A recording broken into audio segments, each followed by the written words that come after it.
من ناراضی ما اکسپرتیز دادگی و یا هم ای کاری که در شهر تو شدست است این همش پرخری است، همش پلخری است. به نام خدا قسم اینمی بعد پدر گودک هر روز پل کنده و جوابش داده استند. من نمیتونم روی راست هم میگمشون در قفاشون هم میگمشون که پلخرن پرخرن پدر نعلتن. چی حق داره که به خانه مرا دختر ارائه میکنه که بگیره او را دیوانه خانه بر؟ یا آدمی که سپ صحت سالم دیوانه رم شده باشم ایروی دیوانه کنی هم او را دیوانه شدگیم. ما بیاس و گلناز اینوهی شهری توست. مقصد آمدن من که همون جوابگر همون پدری همی فرزندم به ناموس دخترم قریب دست میزدم. خیلی تجاوز میکرد. آزار جنسی دادگی تجاوز کردگی نبود، آزار جنسی دادگی. همورا من خواهش میکنم ای مقامات های همی بالایی که خواهش دارم که مقصد بگیرن جزاش بتیان. ملیسه های شهری توز یگان تاش به دادم نرسیدن. من شب و روز میرم گریه و ناله میکنم عریضه دادگیم پیش پراکرورم رفتگیم پیش ملیسه ها هم رفتگیم یگان تاش یاردم هم نمیکنن یگان تاش به دادم نمیرسن. با نبراد همو ینگه و اکم هم بود دایی بین غم و میتیان عذاب و میتیان ینگه و اکم ای خونه بروردنیان مرا پیش کردنیان خونه را خچون صاحب شدنیان توقع من خونه و در یگان جا دیگه ندارم. مقصد به غیر از این منزل استقامتین دیگه جا خانه ندارم. مرا با دیوانه بروورده و همو بین خچون چی گپ میکنن ملیسه و همو چی و قطعی همو ینگه اکم چی مصلحت کدگیان که میگه ولی ما ترا ایجا گومد میکنیم ولی ما ترا دیوانه خانه روی میکنیم. میگن این دختر من پدرش همین روزی 2 روز پیش عید قربان میبره نه قطعی مقصد دیگه میمونه که گودک گپ زنه نه هیچ چیز تلفنم من نمیبرداره. من همین گریه میکنم زنگ میزنم چی میکنم جواب نمیتیه در تلفنش. 2 بار جواب داد این گفت که زده استایم گفت عذابم داده استم گفت. بعد ملیسه را زنگ زدم و چسکوای زنگ زدم گفتم هم دختر ما پدر خودش بردگی هم خیلی مقصد به اجازت من برده استالوای شدگی بودم هم خیلی سوم استالوای چی را نداده گرفت گودک گریخته شوکای گودک در دست ما بدولی. من پروست اکو وای گفته بودم که ها مایل میتیم گودک برای که گفته است بود که پدرش من حق دارم که را بگیرم برم سر شوک مقصد چیش کنم ایدوناش بخرم. من باورش کرده اگه دادنی بده من نکی حالی نه بخواهش خودم نداده بودم برای که پشوکاش در دست ما بود. ایدانی وای زبان خط گرفتنی بودم که تو گودک ساق سلامت میبری و با میوری میگردونی پیش من یا که قطعی هر مقصد هر مینوت و سکون گپ زنه که من تشویش میشم. گودک من 4 ساله کردم یگان بر یاردم کدگی نبود. بعد الیمن جدا کردم بعد همون 3 سالگیش به 4 سالگیش اکمی نو الیمن جدا کردگیم همورم بو نمیسپوره. بعد در خانه با خیلی ینگه و اکم غم میتیان لط کوبم کردن سر ما بخدا ستریسینی موس شدگی من زکلوچینوی ویرم دارم ای دخترم هم دارم همش در پراکراتورای ناحیه شهری توز هست در عدلا هم هست در تا سود رفتم سود گرفت مسکونم کرده. اینجا پرابلم بسیار اکجان خیمه کدام یاد شگاب زنم یاردم میکنن مقامات های بالایی سودی اولیای پراکراتورای گنرالیای و یا چلدی و اسرائیل هم دهای پختو بود.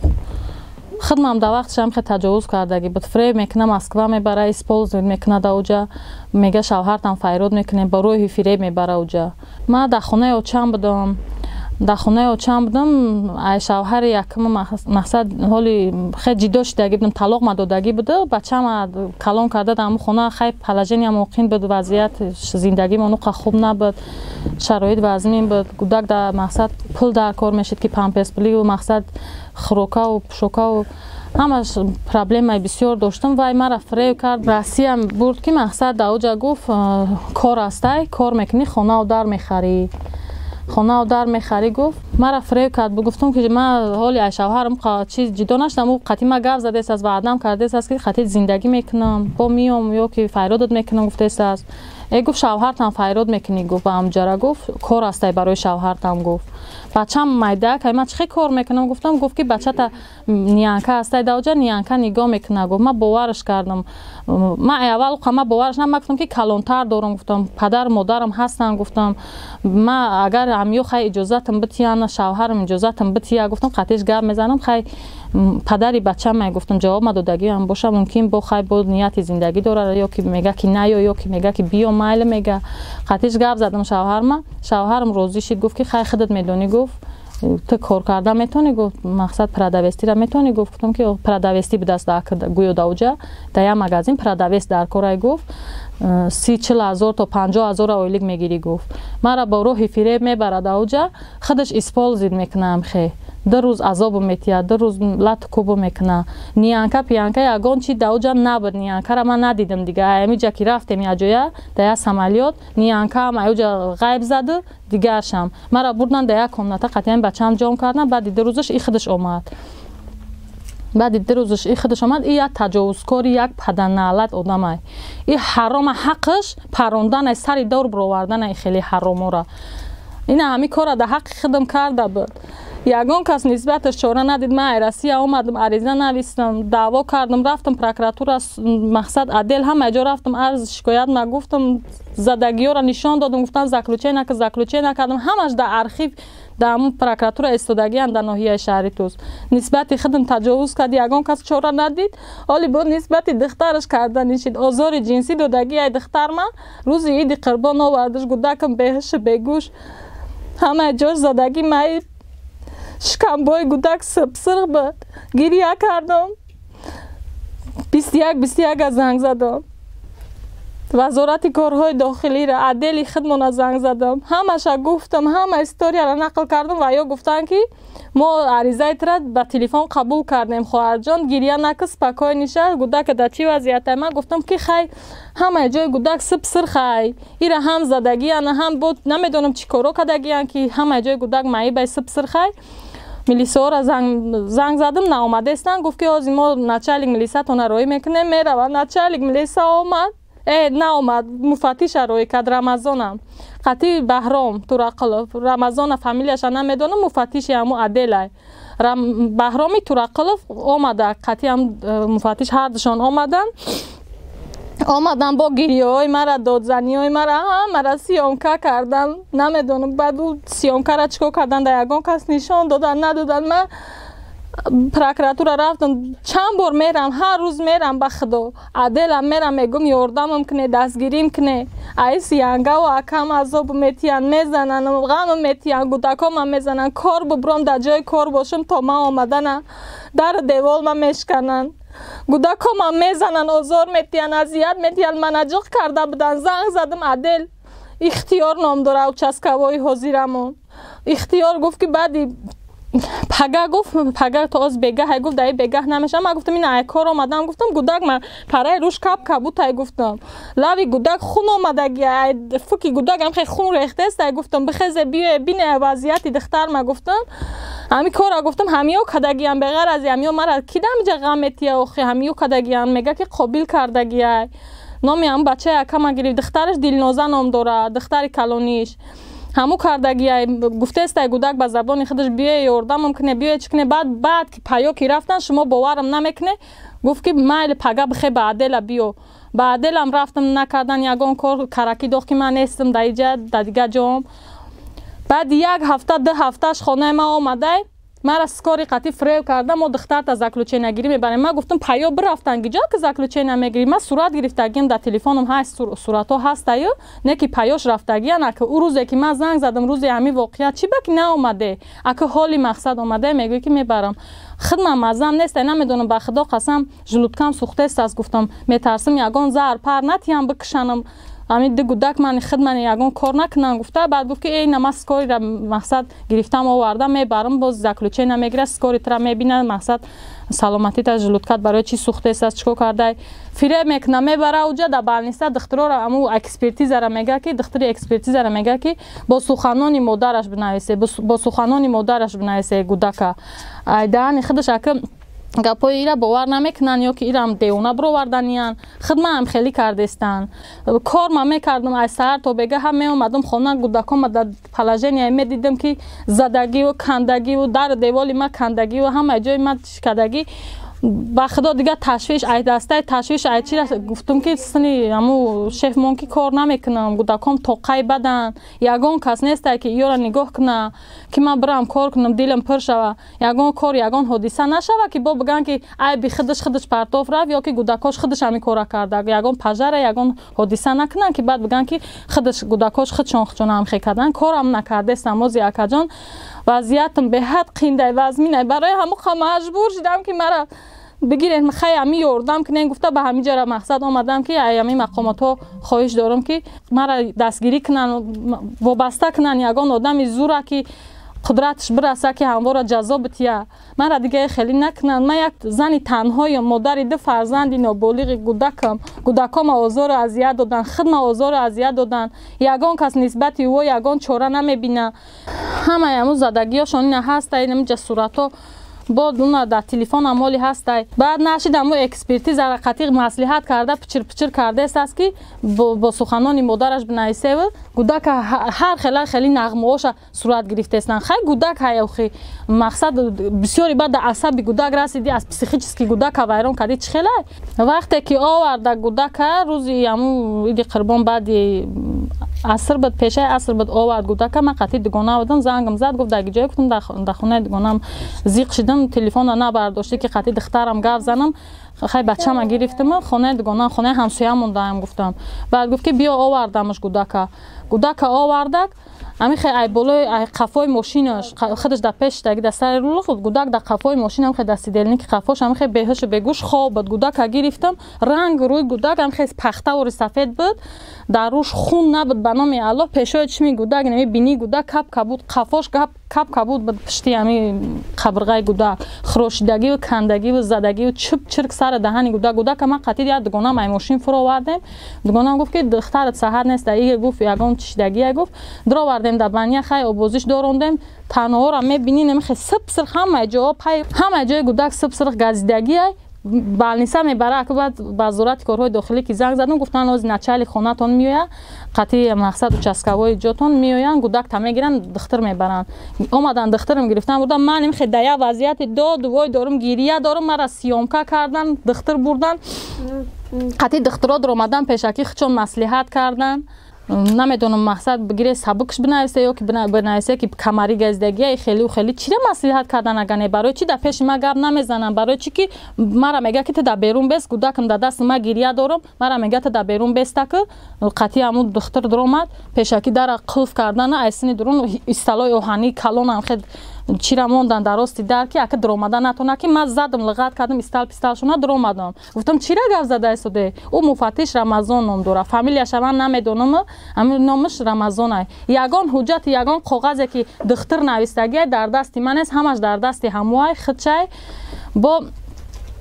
مرا میگه که او دختری که مقصد کودک میبینه باید بینه کودک میگه که من به اجازت یامی اکا میگه من گپای تو مقصد یگان گپ تا باورم نمیکنم من نمینویسم یگان معلومات من نمینویسم میگه برای تو که مقصد کودک تو در چی پلاژینی میگم خیلی که باشه من میرم شکایت میکنم میگم بعد او رمضان سنش میگه که بر میگه کودک خیلی ببینه میگه میبرن کودک میبینه میگه کودک میگه 100% میگه مقصد یگان خیلی کورش دگی نیست تا دل چی نشوه نه ترس میگه با کیرگیش در جاش 100% میگه پروست میگه ای پای سرخیو میگه میزک بردگی سب سرخشدگی میگه پای سرخیو روی همون میزک بردگی میگه سرخی پختگی میگه بعد شکمبای کودک برای چی خیلی میگم پیش سینه کودک برای چی سب سرخی کبوتای میگم میگه که ایورا میگه کمری گزیدگی میگه من دیگه نمیدونم یگان چیزی دیگه گفتاد نمیتونم ایورا کمری خیلی میگم اپا به همین گپ جواب میگم من میبرم طالبا جور اگر بگن که ها همین خشیدگی همین پای آدم گزیدگی یا که یگان چیکدگی بگن بعد چی من خیلی نمیدونم من به اجازت همون نمینویسم میگه به اجازت رمضان اجازت نداد رمضان با دیم بارا پیش یک خدای نظر گفتگی دختر در همون شهرتوز بردیم کودک با همون رمضان قطعی همون یک کسی دیگه بود نمیدونم اوش کی بود دیم بارا هم خیلی نموندن یگان معلومات نامه کانکریت نی که مقصد همون را جزا بتینم پدر کودک بقپم او را باید همون لحظه میقپیدن میبردن ترمه میکردن نکی نکردن من نمیدونم ای کدوم خاطره که وای سوم داره وای چند تا ماشین داره 5-6 ماشین داره در تایپوش 5-6 ماشین پدنالتی به ناموس های کرده گشته میتونی و یک دختره که برای تجاوز در خدمت داختی من عذاب دادی فریب کردی رسیه بردی هر رامی پدنالتی تجاوزکار نگاه کرده نمیتونی خانه داده نمیتونی بگو دکتا مردانی تواری مرده که به ناموز بی که ملیسا را تا کیا میخری تا کیا ملیسا های شهری تو زمین خری بسو ما و با قدرت با پل ملیسا های شهری تو تا کیا میخری ما برای همه عرض شکایت کنی بالا آمدم که بگیرن جزای تواری پدرنالت های بناموسی که به ناموسی دختری خودش تجاوز میکنه، به ناموسی کودک 4 ساله دستزنی میکنه و نیتی تجاوز کردن داره به هم خیلی را جزای قانونی تعیین کنن تا حبس ابد تا مردن تا در روی ترمه بپوسی بمبری تواری مردکی بناموسی پستی حرام. من مادرم، ما اگر همی کار نمیشین ما اخمق نبودم که خودم شرمنده کنم تا اینجا را بیام. یگان کسش یاردمم نمیکنم. جزا کمی میکنم با اکم زد سرپری مرا اینا معیب کردی قدر حجت ها دا دستی من تا حتی من دیس کردم ویدیو کردم سودم اکسپرتیزم کردگی ها شامل اسوه که بسری ما را زوراوری میکنن در درون خونمون میدرویم و پتینکه قطی مرا ملیسه ها میگن که بگی سیامکک میگه که شاید بیار. من شاید ندارم، شایدی من فقط الله های در تاری سر من خدا دارم و بعد میده گودک نابالغم که هر روز در عذاب ما، هر روز خدا برای هزم قطی ما جنگ میکنن، برای اوقاتی ما جنگ میکنن. ملیسه را زنگ میزنی میگه این وظیفه سوده سود باید شما را بگیره حوالی نه مابین بلک نه بتیه که مابین دیوال بزنه یا خانه را بفروشه بره یگانجا یا که او برون. وظیفه سود برای شکایت کرد. سود شکایت کردم، سود گریب مسکونم کرده، ده خانه مسکونم کرده، هزم خانه و علاو خانه و همه چی مقصد همه هزمای خانه و ای درختای خانه ترم حق داری ترم استفاده بر ای علاو خانه و ای چی آشخانه پاشخانه استفاده بر ای اوغیل خانه ای همش ترم حق داری. گفته در همه حجت های مسکون همش نویستگی کجا نمیجا چند حجت هست همه نویستگی هست که مقصد در همینجا حق داره که مقصد استفاده بره. بعد که مرا مسکون کردن این ینگه و اکی من میگن که مسکون یک رنگ کوارتیرانتی تو بخوایم رد میتین بخوایم حید میکنیم ای خونه قطعی من مثل یک سگ رفتار میکنن. مرا پشتی در امو در یک قفای خونه جا کدگیان امجا در ده خونه تنگ تاریک ما را برامدنی ایسه نمیمونن در مرقف میکنیم ایسه ایوس میدرویم با غم میتین خیلی مالی در همونجا در رقف کردیم ایسه آمدیم در همون جای تنگ ما غنجیدیم ششتگیم چی بکی من کار میرم تا اجای کار آمدنی مرا گودکای مرا میزنن چی با غم میتین آخه همیو پدر به پدری خودشون بس شونه غمای خودمان بس مونه مرا بیوگی و این عذابایی که این سرگذشت تلخی که من دارم این روز سیاهی که من دیدگیم همیو بس مونند با چی با بالای این همه و یا غم و متیانم لیسوال نسبتی و یگان جزا تعیین نمیکنن. مادرم باشد طرفی و یا هستن مقصد که بچه خیلی که مادرها بسیار با بچه را دوست میدونن نمیدونم همین حسابی که حسابی که میترسه ای بچه و کلینش ای ترسی جانش نمیدونم خیلی کدام فرزند کدام مادر را دوست نمیداره کدام مادر فرزندش دوست نمیداره. من نمیدونم چه خیلی مادره من مادر من دوست میدارم میخوام که قطیش باشم دبرش باشم میخوام که نگاه بیمش کنم و مرا دلسوزی کنه نگاه بین کنه نه که ای ترسی هموی هنگای اژدهار ما بناوشه نام داره دولت و بناوشه اکم زفر نام داره قیاس و زفر اکم هم خیلی در تای پاش بخدا خر گردوندگی ای اوچه من هم خیلی عذاب میتین نگاه بیم نمیکنن به نام الله اوچه من خیال میکنم که ای ترسی جانشه پشتی مرا نمیگیره ای روی که مرا حاضی در پیشی همو اوچم اکم در زمین خواه کرد در درونی اگرات در سرای من زد سرای مرا معیب کرد تراوما کرد من سر ما برداشتن نمیتونستم اکسپرتیز قرغانم روی کردن همه جا رویم کردن خیلی رفتم همه گفتگیاشون از ملیسا را گرفتم آوردم در پیشی اوچه من مرا خواه کرد زد بچهش یک دهم بچهش نگفت که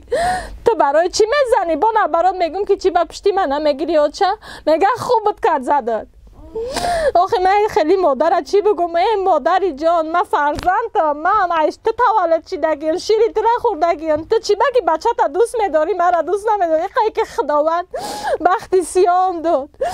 خیلی که دستی نارسا دارم به خانه و به درم در خانه ایت دردی سرم بعد مرا پشتی من نمیگیری یکی هم تا میزد میکشتکم در تای پشت. اولین گناهگار پدرنالت حرامی تجاوزکاری که خدمت کرد یگان کار نکردن دخترش هم خیلی کردنیشید او هم در او جمع یگان کار این ده دیله در نام او در پروکراتورا ده دیله های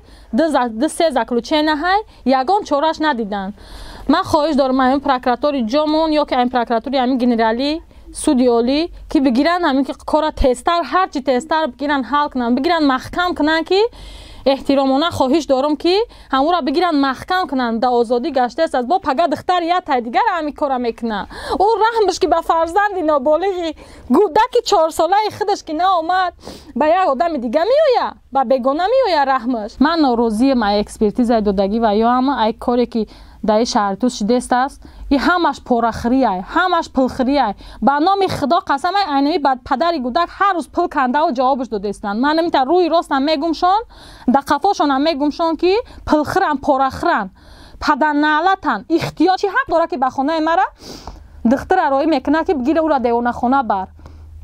یا آدمی که صحت سالمم دیوانه رم شده باشم ایروی دیوانه کنی هم او را دیوانه شدگی. من خواهش دارم که بگیرن همون جنایتکار هاچلدیف اسرائیل، غیاث ظفر، دولت و بنوشه، رمضان مفتیش، اونم پرکراره که قاضی حسین نام داره مفتیش، او را بگیرن جزا بتیان، جزای قانونیشان بتیان.